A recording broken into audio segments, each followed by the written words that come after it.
Dumudulog po kami sa iyong banal na harapan ngayon upang kasakop sa iyong banal na kalooban. Kayo po, Panginoon, ang siyang sa amin ay manguna. Ang iyong pong banal na Espiritu ang sa amin ay sumama upang ang iyong mga pagpapala ay aming lubos na maranasan mula sa iyong salita, mula sa iyong presensya, at sa pakikisama sa mga kapatiran.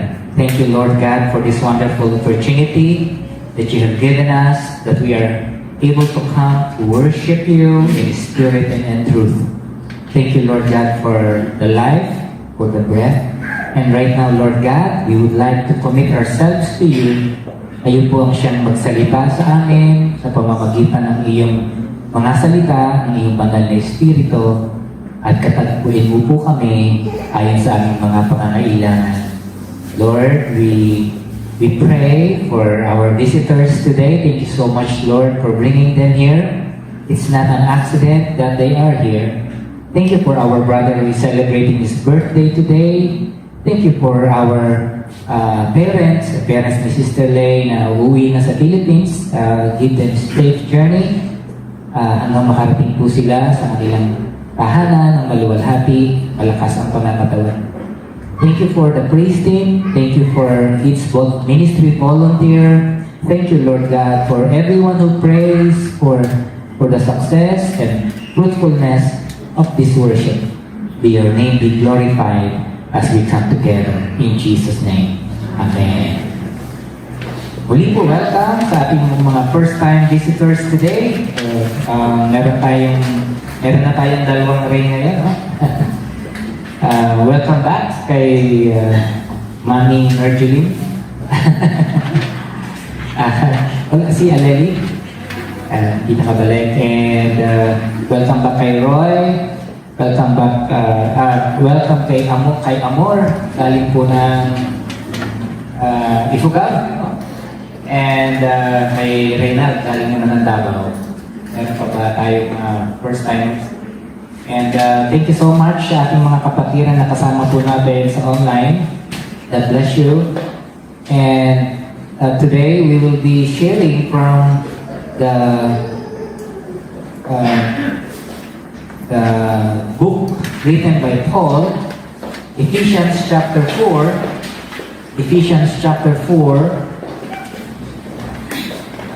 Aking pong paksa ay kukunin lamang sa verse 30, but let me read from chapter 4, verse 25 hanggang 32. Ephesians 4, 25 to 32. Ganito po sinasabi. Therefore, each of you must put off falsehood and speak truthfully to his neighbor, for we are all members of one body. In your anger, do not sin.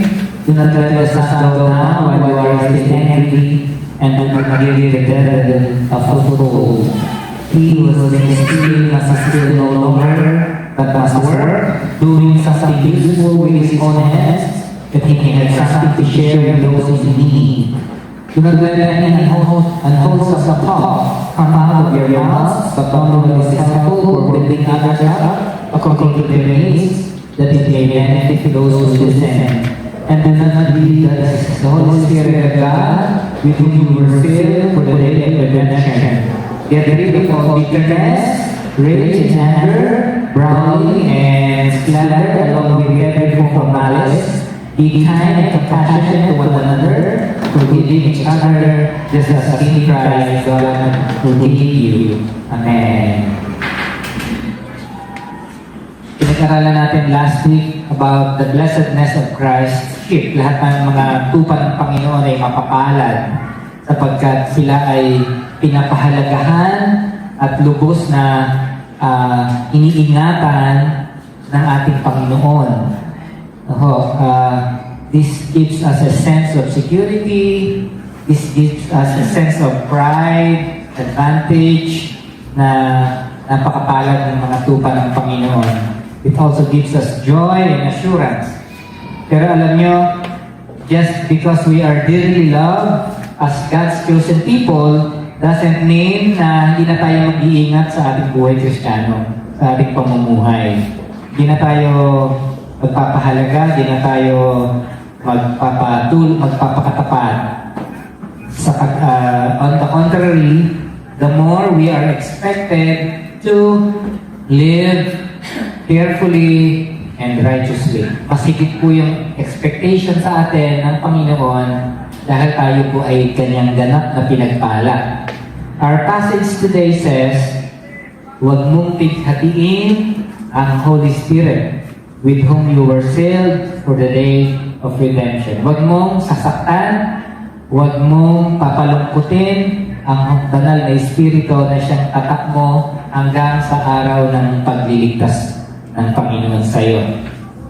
So we will be talking more about the Holy Spirit. If you remember, in the month of June, I talked about the series on the Holy Spirit. But today, bilang continuation do sa ating tinalakay last week, the blessedness of the sheep, ngayon naman, gusto natin na ipaalala that dapat pa rin tayo mag-ingat because we have someone in us who can be grieved kapag hindi tayo nag-ingat sa pamumuhay natin.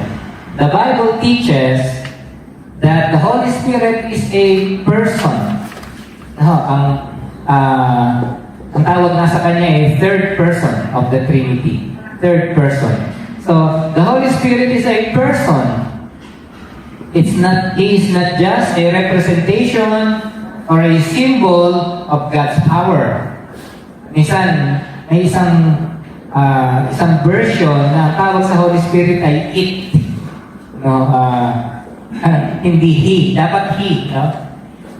Pero ginamit yung it referring to the Holy Spirit, and that was really criticized yung version na yun, translation na yun. Because the Holy Spirit is a person. He is the third person of the Godhead, and He is God. He is God. Tatlong persona, iisang Diyos. At kasama doon, ang pangatlo doon ay ang Holy Spirit. The Holy Spirit possesses all the attributes of God. Bilang siya ay person, meron siyang personality. Meron siyang emotion. Kaya nga siya ay person. May personalidad at mayroong mga emotions na kagaya ng ama at ng anak. In the Old Testament, the Holy Spirit ay tinawag na Spirit of God, Spirit of the Lord, Spirit of Yahweh, Spirit of wisdom and understanding, and more. In the New Testament, ang tawag sa Holy Spirit ay Spirit of the Lord, Spirit of Jesus Christ, Spirit, the Holy Comforter, Counselor, Helper. Ang Panginoong Yesus, bago siya umakyat sa langit, sabi niya, isusugo ko sa inyo, isusugo ng aking Ama sa pangalan ko ang Espiritu Santo upang manahan sa inyo magpakailanman. He will guide you into all truth. Sabi ng Panginoon sa John 14, He will guide you into all truth and comfort you in all your troubles. Yun ang pangako ng Panginoon. And so when the Lord Jesus Christ left, on the day of Pentecost, the Holy Spirit came. He is a divine gift to all believers. Parang hindi tayo sanay banggitin na sabihin na ang Holy Spirit ay regalo or kaloob ng Diyos. But that is true. The Holy Spirit was sent to us as divine gift to all believers, only to the believers. Ang Holy Spirit ay nasa sa lahat ng dako. He is with us, pero yung para sa mga mananampalataya lang, para sa mga Christians lang, sabi ng Panginoon, He will be in you. Para sa mga unbelievers, the Holy Spirit is with them, but not in them. But for the disciples, the Holy Spirit is in them. Ito po ang pangako ng Panginoon. He is a gift to all believers. Everyone who believes in Christ receives the Holy Spirit. Ang sabi nga ni Apostol Pablo sa Ephesians chapter 1 verse 13, He is the seal. Siya yung tatak or tanda. Siya yung marka ng ating kaligtasan at palatandaan na tayo ay anak ng Diyos. So, kailangan ng bawat isang tao ay makasigurado na nasa kanya yung Holy Spirit dahil siya yung nagpapatotoo na tayo ay anak ng Diyos. Na siya yung tatak natin. Kaya nga isang araw, pagdating ng Panginoong Yesus, babalik ang Panginoong Yesus, sabi ng Matthew 24:30 and 31, babalik ang Panginoon, ang anak ng Diyos, ang anak ng tao rin, ang tawag sa Kanya, kasama yung laksa, libu-libong mga anghel mula sa langit, at isusugo ng Panginoon ang Kanyang mga anghel sa lahat ng panig ng mundo at titipunin ang lahat ng mga hinirang ng Diyos, yung mga anak ng Diyos. Lagi kong tinatanong yun at lagi ko rin nababanggit sa inyo na paano kayo makikilala ng mga angels kung sino yung mga anak ng Diyos kapag sinugo na sila ng Panginoon para tipunin lahat yung mga anak ng Diyos. Kasi nakikilala tayo ng mga angels sa pamamagitan ng tatak na meron tayo, and that's the mark or the seal of the Holy Spirit that is in every believer. Kaya napakahalaga mga kapatid na meron tayong itong seal, meron tayong tatak or mark of the Holy Spirit sa ating buhay. Now, the Holy Spirit helps in our salvation. Ang Holy Spirit ay napaka-importanteng manggagawa para sa kaligtasan natin. We know that the Father planned for our salvation, and Jesus Christ is the one who accomplished, who purchased us on the cross, at siya yung gumawa ng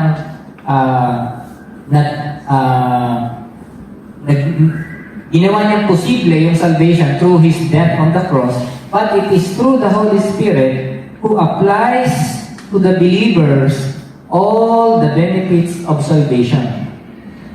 Kung wala yung Holy Spirit, hindi mailalapat sa ating buhay, hindi maia-apply sa buhay natin yung kaligtasan na ginawa ni Jesus Christ sa krus. So napakahalaga mga kapatid ng pagkilos ng Holy Spirit. There is no Christian experience without the Holy Spirit. Mananatili tayong patay, mananatili tayong bulag, mananatili tayong manhid sa Ebanghelyo. Subalit ang Holy Spirit ang gumagawa upang maunawaan natin ang katotohanan ng salita ng Diyos. He is the one who opened our minds, who revived us, and to be able to respond to the gospel of the Lord. It is the Holy Spirit who convicts us of our sins. Yung nasasaktan tayo, parang pinapatamaan ako ni Pastor. O kaya, bakit parang nakikita ko yung aking magiging makasalanan? That's because of the Holy Spirit working in our hearts. He is convicting us. It is the Holy Spirit who opens the heart so we could understand the gospel of the Lord Jesus Christ. Ito yung nangyari kay Lydia doon nung nakikinig siya sa pangangaral ni Pablo. Binuksan ng Diyos ang kanyang isip, ang kanyang puso upang maunawaan ang sinasabi ni Pablo. It is the Holy Spirit who calls us to the Lord Jesus Christ. Kung ang Ama ay nagpapatotoo patungkol kay Jesus Christ, ang Holy Spirit din, ang kanyang laging ipinapatotoo is patungkol kay Jesus Christ. Nagwo-work ang triune God together para tayo makaranas ng kaligtasan ibinigay ng ating Panginoong Jesucristo. It is the Holy Spirit who unites us with Christ. It is the Holy Spirit who confirms our adoption as God's children. Romans 8:15. The Holy Spirit exalts Jesus, sabi ng John 16:14, and it is the Holy Spirit who seals those who believe in the Lord Jesus Christ. At sa pagdating ng Panginoon, pagbabalik ng Panginoong Jesucristo, babalik siya, second coming ang tawag doon, no? Sa last days. Babalik ang Panginoong Jesus kasama ng mga anghel sa langit. And ang mga namatay na mananampalataya, bubuhayin. Paano mabubuhay? It is the Holy Spirit who will raise us up when Jesus comes back in the last day.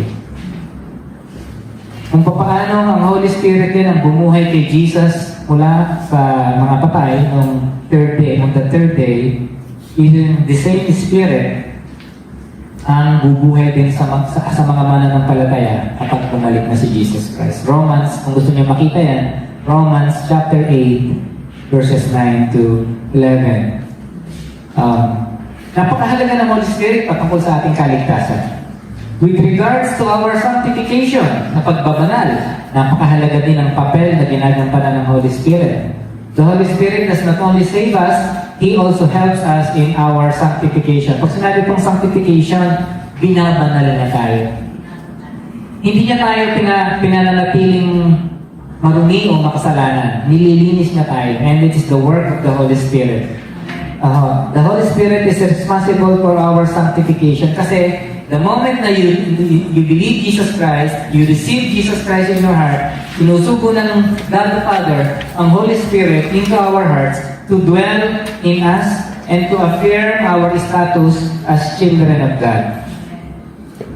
In the Spirit, we have access to the Father, Ephesians 2:18.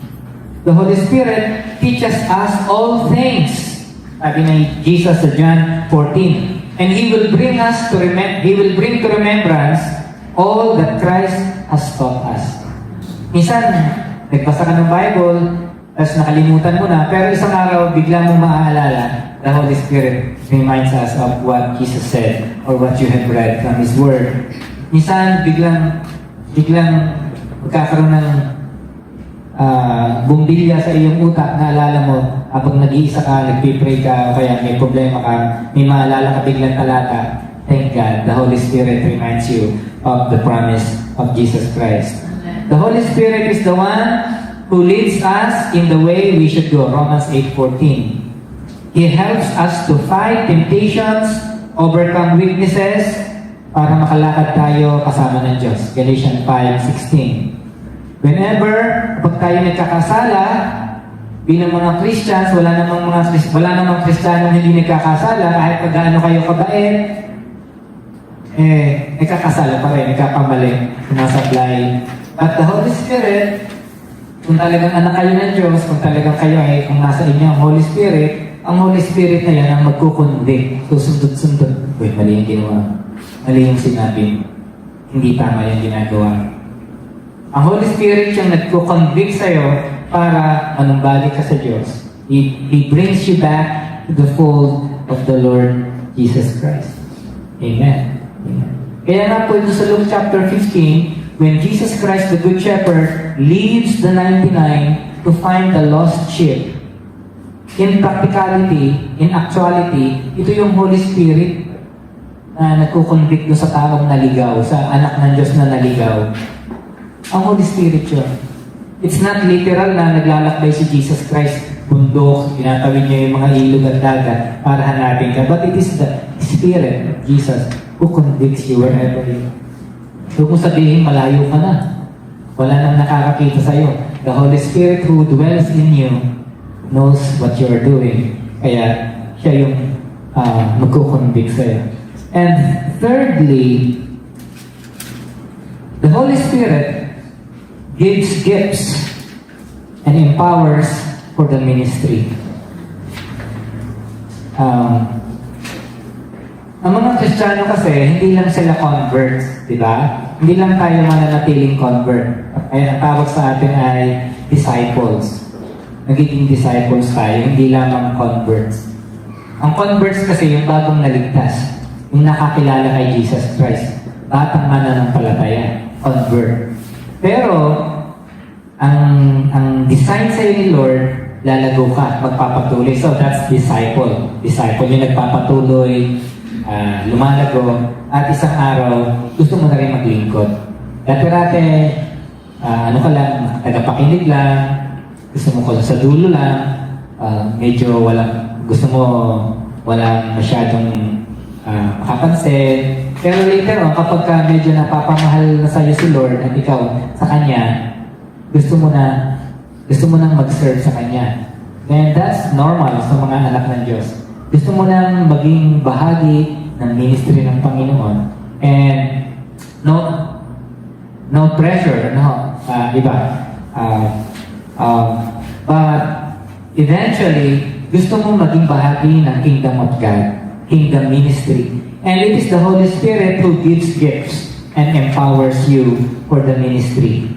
The Holy Spirit's dwelling brings peace and guidance, and He also fills Christians and empowers them to become Christ's witnesses. Hindi mo na kailangan tumayo sa harapan para makapaglingkod ka sa Panginoon. Makapag-invite ka lang ng kaibigan mo, naglilingkod ka na kay Lord. Makapag-share ka na ng gospel sa kaibigan mo, o maipag-pray mo yung kaibigan mong namumroblema, that's serving the Lord Jesus Christ. Hindi mo kailangan tumayo rito lagi, hindi mo kailangan tumayo rito para masabi mo naglilingkod ka. Even behind the scene, even at the backstage, you can serve the Lord Jesus Christ. And the Holy Spirit is the one who gives you the abilities and gifts para makatulong ka sa gawain ng Panginoon at sa pagpapalago ng kanyang iglesia. There are a variety of gifts from the Holy Spirit. Merong mahabagin, maawain, matulungin. Ang tawag doon ay gift of mercy. Meron namang gift of service. Gusto mo talaga maglingkod. Meron kang leadership. May gift of prophecy. Prophecy, hindi ka manghuhula, no? Tapos may bolang kristal. Ang gift of prophecy, yung ako hindi rin ako masyadong exposed dito, but some people are given the gift of prophecy, yung nalalaman nila yung posibleng mangyari.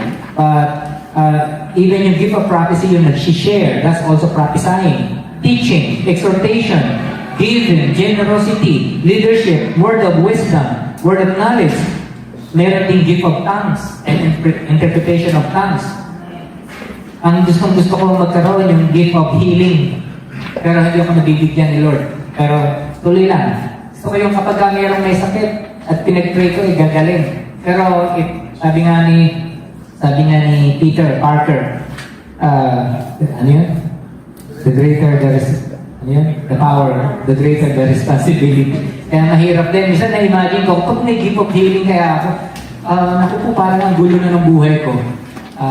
Parang hindi ko kakayanin ng magulong buhay. Yung lahat ng araw-araw may nakatambak na tao dun sa iyong harapan, sa iyong bahay. At gusto mag-pray mo, ipagpagalingin mo. Parang hindi ko yata kaya. So salamat na rin kay Lord na hindi niya ako binibigyan ng gift of healing. But every Christian can pray and ask for healing sa isang karamdaman.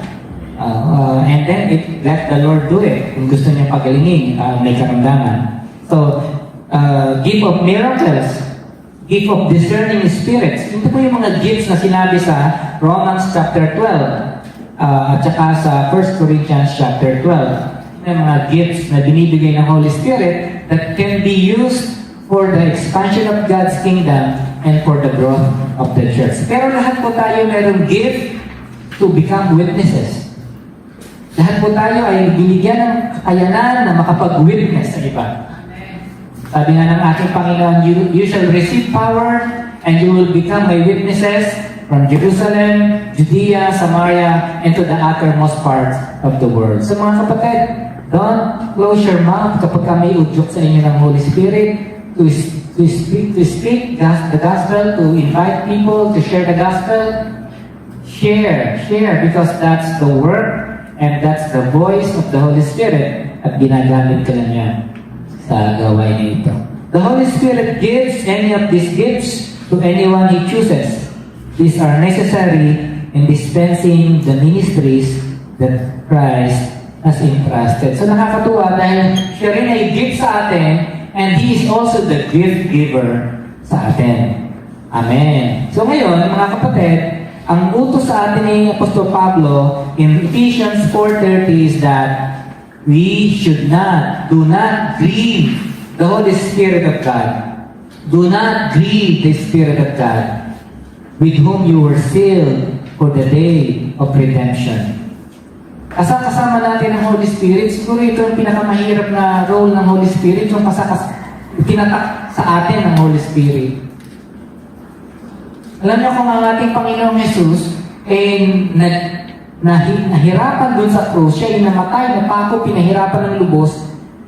Pero yung Holy Spirit, habang buhay tayo, kasama tayo, parang ang hirap ng buhay niya sa ating buhay. No? Parang,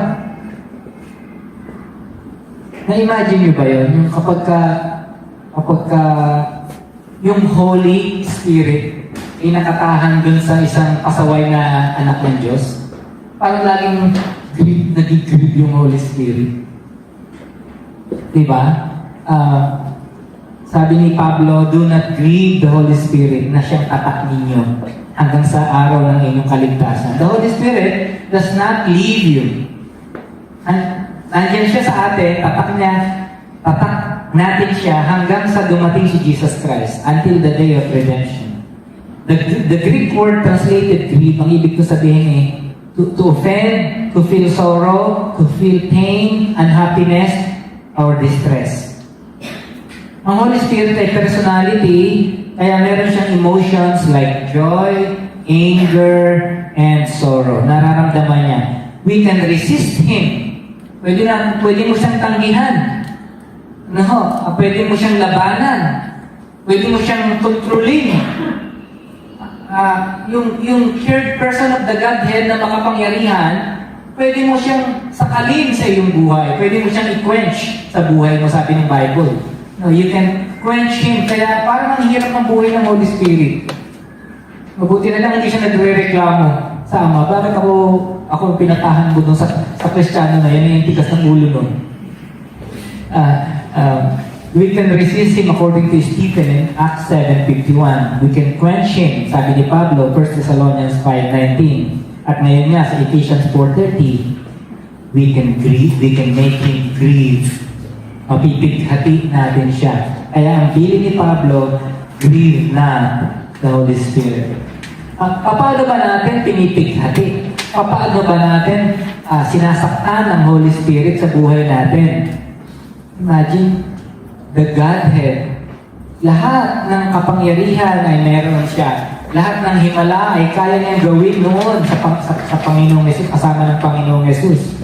Pero ngayon, nung tumahan siya sa iyong buhay, nakukuhen siya, yung ilaw niya, nakukover mo ng iyong pagiging pasaway, hindi na siya makaliwanag ng todo, paano natin siya ginigrieve? Paano natin siya pinipighati?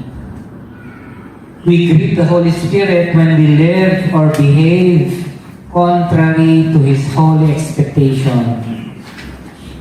We grieve Him with our simple thoughts and behaviors. Kaya ang sabi ni Pablo sa Ephesians 4:1-3, live a life worthy of the calling that you have received.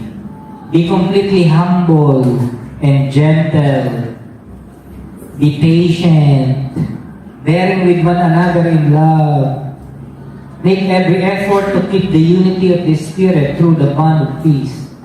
Pero kapag ka-away-away, kapag ka nagmamataas, kapag ka hindi ka gentle, kapag hindi ka nagpapasensya, kapag ka ikaw ay walang kasundo, kaaway mong maraming mga kapatiran, yun ang dahilan nagigrieve natin ng Holy Spirit. From verses 25, dun sa ating binasa kanina, we are told to maintain peace and harmony in the body of Christ. To speak truthfully to our brothers and sisters in Christ, to overcome anger with forgiveness. Huwag na daw magnanakaw, huwag na magsasalita ng mga masasakit at nakaka-abusive words to one another. Sabi rin niya, get rid of all bitterness, rage, anger, harsh words, slander, as well as all types of evil behavior. Sabi pa niya, be kind and tender-hearted. Forgive one another, just as God through Christ has forgiven us. Any acts or behavior na laban dito sa mga exhortation na to, ay nakakapighati sa Holy Spirit. Specifically, we grieve Him as professing Christians kapag ginawa natin itong anim na to, sa verses 25 hanggang verse 32. When we don't speak the truth, verse 25. Ano sabi dito sa verse 25? Each of you must put off falsehood and speak truthfully to his neighbor. O kapag tayo nagsisinungaling, kapag hindi natin sinasabi yung tama, o kaya na katotohanan. Kaya isa sa mga post ko sa Facebook, napapapost na rin ako sa Facebook dahil sa nangyayari kasi parang sobrang gasgas na yung sa totoo lang, to be honest. Pero ito yung mga nagsasalita, ito yung mga akusado. Sa totoo lang. Pero hindi totoo. Hindi totoo. When we keep anger, sabi dito sa verse 26, in your anger, do not sin. Pwede pa lang magalit. You can be angry, pero do not sin. Pwede ba yun? Pwede ba? Pwede magalit na hindi nagkakasala. Pwede. Ano, si Jesus Christ, ilang beses din siya nagalit. Hindi naman siya nagkasala. No. Do not let the sun go down while you are still angry. Pwede kang magalit pero hindi magtatagal. Release mo rin kaagad. Kapag ilang araw na, ilang linggo na, galit ka pa rin doon sa tao, galit ka pa rin sa sitwasyon, nagkakasala ka na pala. Ikaw na yung talo. Ang nanay ko, every 2 months, dinadala namin sa ospital dahil sumasakit yung tiyan. Hanggang 2 years yun, ubos yung kita ng aking mga kapatid na nasa Singapore and then nagpunta sila ng Canada. Lagi na hospital si nanay ko. Yung kanilang savings, napupunta sa hospital ng nanay. Every 2 months, nag-pray and fast ako. Lord, bakit parang may schedule yung sakit ni nanay every 2 months? Nagbabasa ako ng book habang nag-pray and fast. Isa sa mga dahilan ng sakit ng tiyan, ng mga sakit sa kalooban, ay yung sama ng loob. Pinuntahan ko si nanay ko, nagmotor ako patungo sa bahay namin, 16 kilometers away. And sabi ko, Nay, meron pa kayong kagalit? Bakit? Naka-schedule yung inyong ospital. Parang hindi ho normal yun. Wala naman. Hindi ho nga. Totoo lang. Wala naman sa akin yun eh. Ay, meron nga. Meron nga.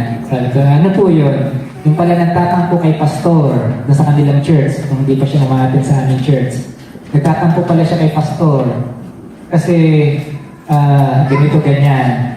Ako, nanay, 2 years na kayong ganyan, kayo na ang nagkakasala sa Lord. Sabi ng Bible, pwedeng magalit, pero huwag magkasala at huwag pakagalin. Kasi kayo na mismo ang kakainin. Yun yung poison. Poison sa inyo. Yung galit nyo. At nag-pray kami noon. Sabi ko, Nay, sige, kayo na po ang mag-pray. Mag-pray muna ako. Tapos mamaya, kayo na po yung mag-pray. Patawarin niyo yung tao ngayon, si pastor, at saka yung mga leaders sa church na talagang nagkamali, siguro, sa tingin ko rin, nagkamali. And i-release niyo po sa galit niyo. And then, nag-pray si nanay ko after pray. Talagang nanginginig siya, parang spirit of anger talaga. Nanginginig siya habang nag-pray siya. At talagang humahagulgol siya habang nire-release niya ang pastor at saka yung leader sa kanyang sama ng loob. And then afterwards, hindi na nagkasakit si nanay ko for 2 years. So ito ay isang patotoo ko na hindi ko maitatago. Totoo yun. And then, nung 2 years na, saka lamang uli sumakit yung tiyan ni nanay, ang laki na pala ng bato talaga dun sa kanyang gallbladder. So, inoperahan na siya. And,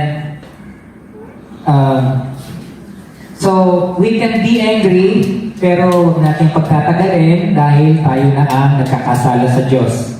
At tayo na ang kakalabanin ng galit natin. Kasi yung binibigyan natin ng foothold, ng tungtungan, ang diablo para sirain tayo. Pangatlo, when we choose idleness, sa verse 28, sabi sa verse 28, he who has been stealing, huwag nanakaw, huwag na magnakaw, magtrabaho ka na. Doing something useful with his own hands para hindi ikaw manghihingi, hindi na ikaw magnanakaw, sa halip ikaw na yung tutulong sa mga nangangailangan.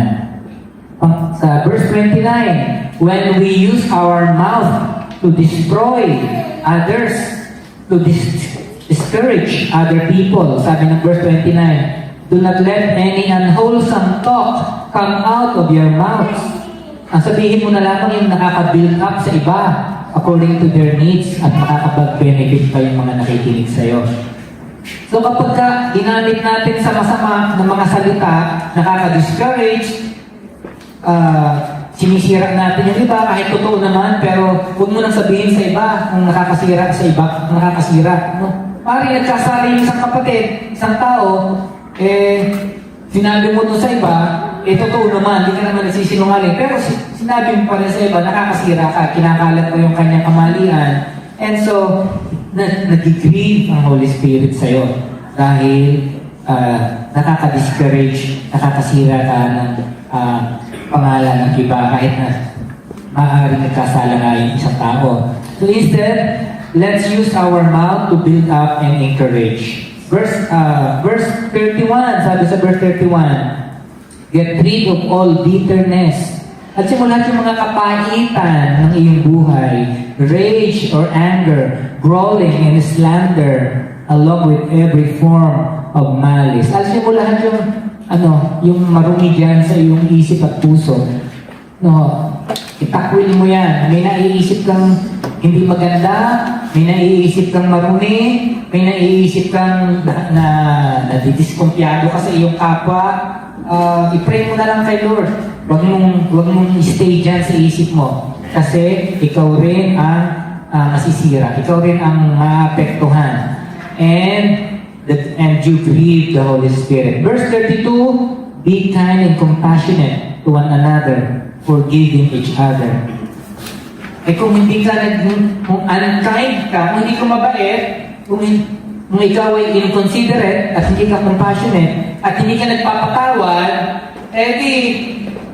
di-grieve yung Holy Spirit. Kapag nag-grieve yung Holy Spirit, ano ba ang ibig sabihin?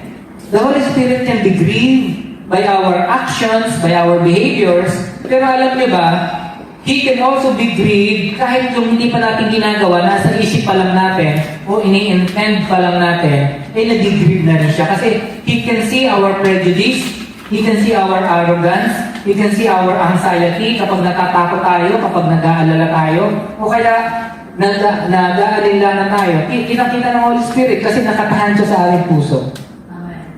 He is also grieved by our pride. Kapag meron tayong ibang Diyos na kinikilala, may iba tayong pinapahalagahan, idolatry. Kapag meron tayong lustful thoughts, nag-grieve siya kapag in-entertain natin yung lustful thoughts. Kapag gumagawa tayo ng adultery, nangangalan niya tayo, or gumagawa tayo ng fornication, nag-grieve ang Holy Spirit. He is grieved when fellow Christians hate and won't forgive each other. I-grieve yung Holy Spirit. Ikaw rin malungkot ka, no? Kapag while Christians are highly regarded by God, hindi naman ibig sabihin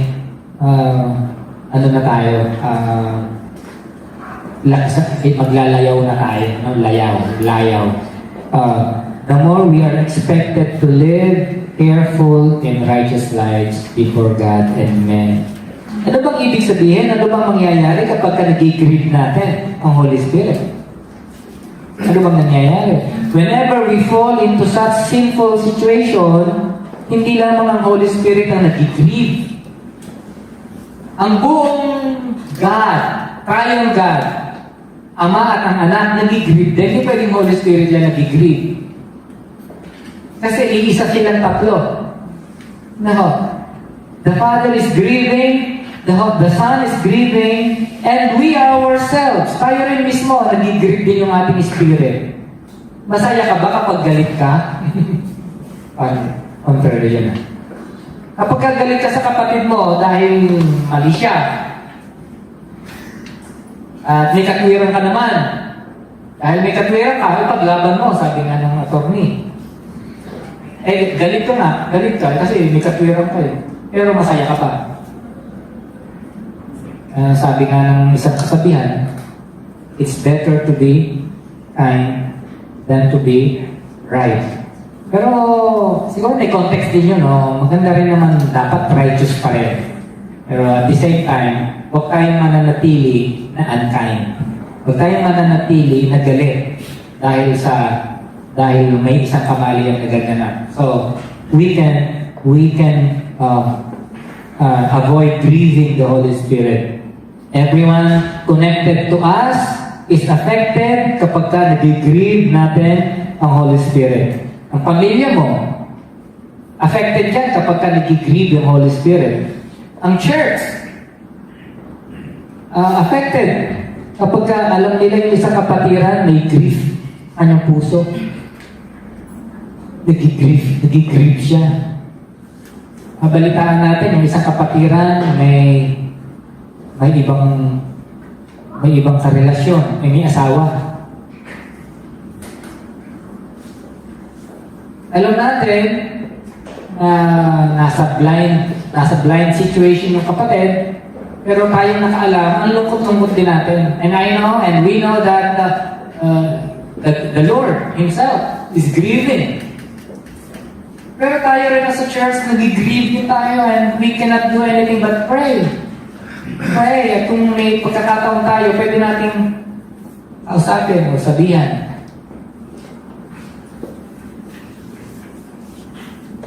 When we grieve the Holy Spirit, nag-grieve din natin yung offended party. It can result to enmity, separation, distraction, discipline, punishment. At kapag nag-grieve ang Holy Spirit sa buhay natin, tayo Kristiyano, hindi rin makakakilos ang Holy Spirit para i-bless ang church.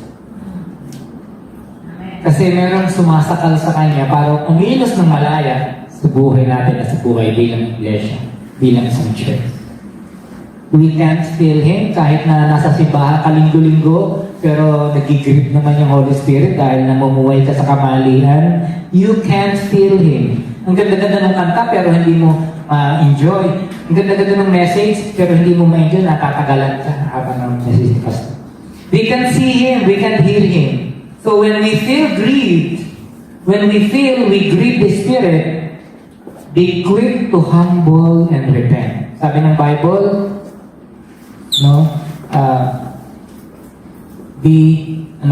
repent. 1 John 1:9, God is faithful to forgive you of your sins. Kapag ikaw ang nag-confess, He will forgive you, He will forgive us of our sins. At yung recovery, ibabalik, magre-recover para maranasan uli natin yung freedom, yung presence, kapangyarihan ng Holy Spirit sa buhay natin. Si Haring David, nag-grieve niya yung Holy Spirit nung babae siya. Meron na siyang 8 asawa. Nangalo niya pa siya kay Bathsheba. Pinapatay pa niya yung asawa ni Bathsheba. Ano yung nangyari? Ang haba ng proseso ng suffering ni David. Pero nilaban, tiniis niya yung suffering kasi ginawa niya yun eh. Sabi niya, tinanggap niya lahat yung parusa ng Panginoon. Pero after some time, after some years, nirestore siya ni Lord. And he became the man after God's own heart. Nilabanan niya lahat. Tiniis niya lahat yung parusa ng Panginoon hanggang sa nakabalik siya. Ganun kasi ginawa niya eh. So that's what's happening kapag nag-grieve natin yung Holy Spirit. That means we fail to sin at merong katumbas siya na parusa o consequence. So sa aking pagtatapos, bilang hamon sa ating mga kapatid, mahal na mahal tayo ng Panginoon. Sobrang taas ng pagtingin niya para sa iyo kung ikaw ay tupa niya. Secured ka sa kanyang kamay. You will never perish, sabi niya. No one can snatch you out of His hand. But at the same time, let us grow in our relationship with the Holy Spirit. Let us walk in the Spirit so we will not gratify the desires of the flesh. Let us grow in love, joy, peace, patience, kindness, goodness, faithfulness, gentleness, and self-control. Ito yung fruit of the Holy Spirit. Hanapin natin ang wisdom and guidance ng Panginoon sa pamamagitan ng pananalangin at pagbubulay-bulay ng Kanyang salita. Minsan kapag nananahimik tayo, gabi o kaya maagang maga, listen to His voice at para isusurin ang Kanyang pagpapigos. Growing our relationship with the Holy Spirit, minsan takes time. Tuloy-tuloy na Bible study, papamalala pa pala natin paglago, pero tuloy lang sa Bible study. Tuloy-tuloy lang sa pagdala ng prayer meeting, o kaya pagpatid sa simbahan. It takes time kasi yung pagpaglago. It takes time, effort, and surrender. But as we seek the Lord, as we seek Him with our humble heart and open heart, He will reveal Himself in ways we can imagine. So So mga kapatid, kasama natin ang Holy Spirit ngayon in the name of the Lord Jesus Christ. May we grow in the Spirit, in our relationship with the Spirit, and may we bear the fruit that glorifies God and bless others. Amen. Tayo po ay aawit na itong Spirit song, And then let's respond to the challenge of God's word.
Espiritu, the third person of the Trinity, dwelling in our lives, leading us, guiding us,